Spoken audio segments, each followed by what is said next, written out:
last week we began this 4-week series called Great Expectations. And if you're here with us last week, you know that we're talking about all kinds of things, talking about relating to dating and sexuality. And some of you guys have already started dating. Some of you have started experimenting sexually. And so you know how important this topic is. But some of you guys are like, why are we talking about this? And why are we talking about this at church? This is weird. I'm not even thinking about dating. Well, some point you are going to be thinking about dating. It is going to be really, really important. And so our hope for you is that we can leave you with some hope and some help in developing some healthy relationships in the future.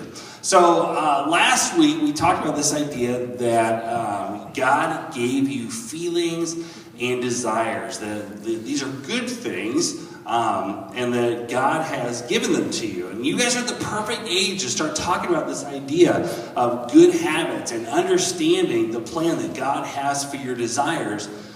The bad news is that a lot of times we don't know what to do with those desires or with those feelings, and they seem so overwhelming and confusing. And how do you deal with them?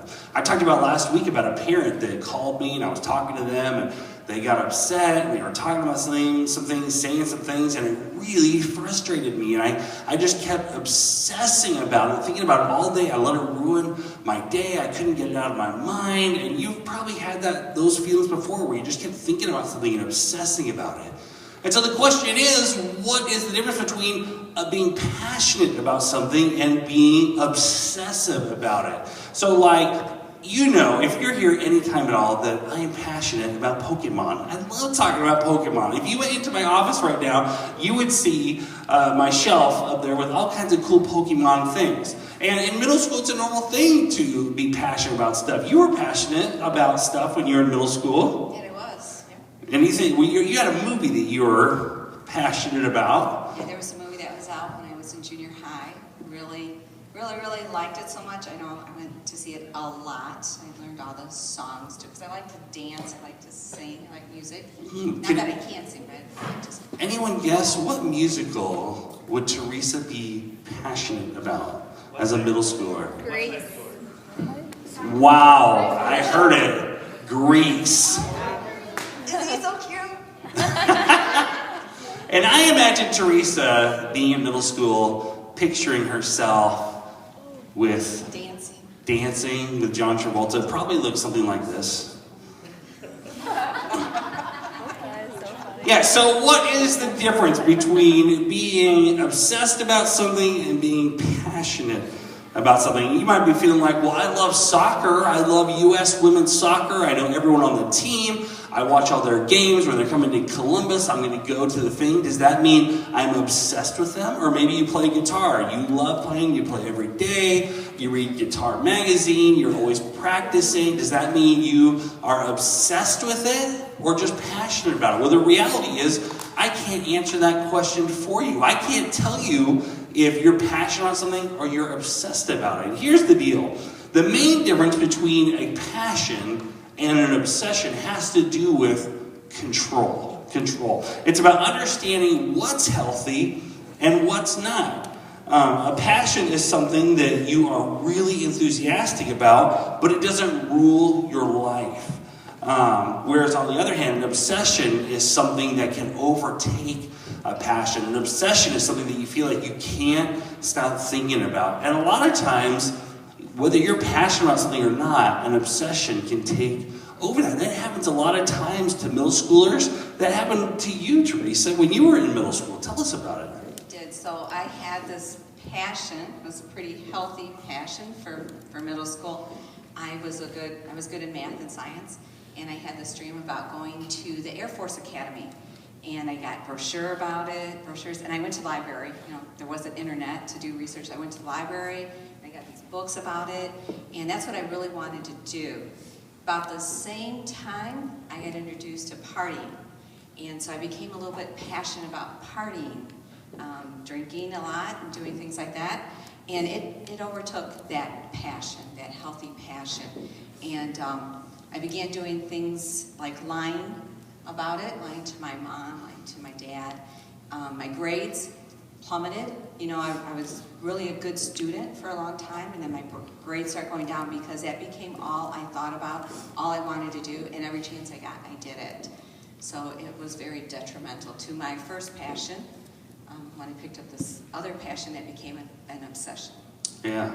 So you could be passionate about maybe your phone. You know, you feel like you can't, or you could be obsessed with your phone. You don't feel like you can be away from it very long. You're always checking to see if you got a text or if someone liked your status or something you posted. Maybe it's TV. You're obsessed about a certain show and you know all your friends are going to be talking about it at school, so you feel like you have to watch it or you'll be out of the conversation. Or maybe it's not TV or a phone. Maybe it's a relationship. Maybe it's a boy or a girl, or maybe it's a friend at school, and you're always checking your phone to make sure they texted you back. You're checking to make sure they liked your status. You're making sure to like all their statuses in hopes that they'll like yours back. And I see that happens a lot of times.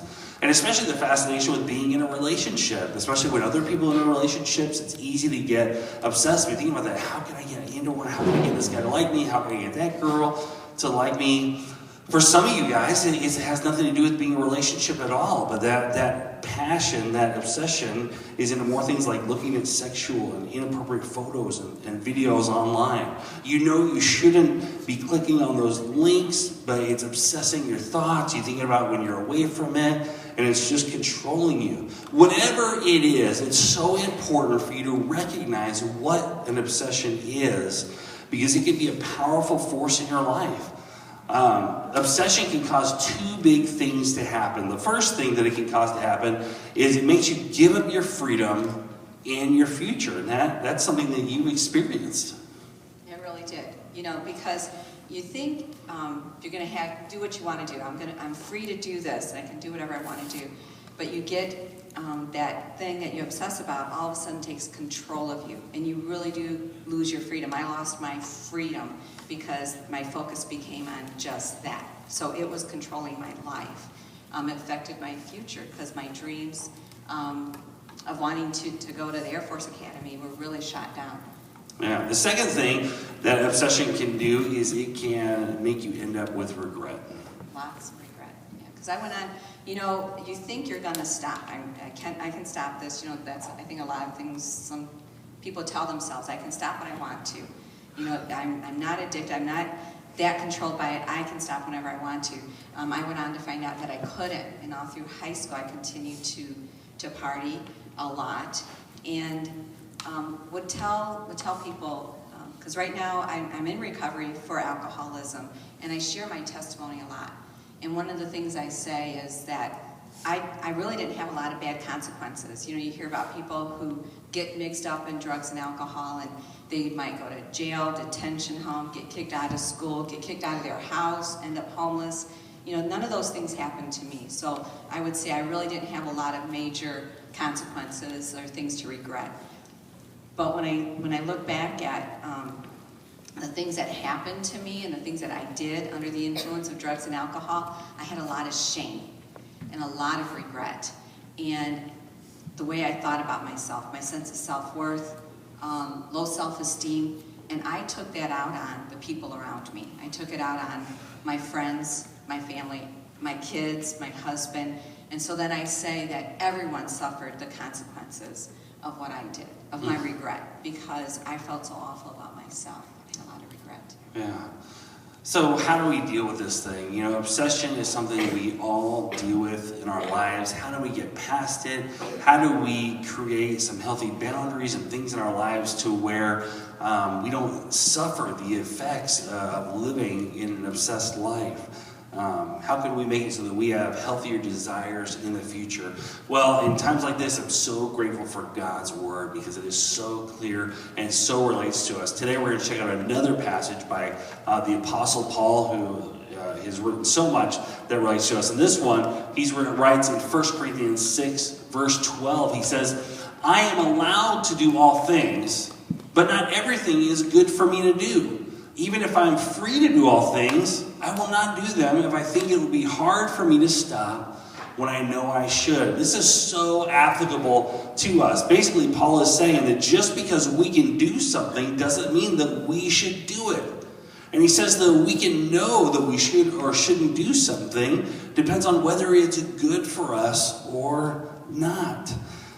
You know, when it comes to an obsession, how do you know whether it's too far? You know, like it's okay to have a computer, but at what point does it become too much? It's okay to have a phone, but at what point does it become too much? It's okay to be in a relationship, but when does it cross the line?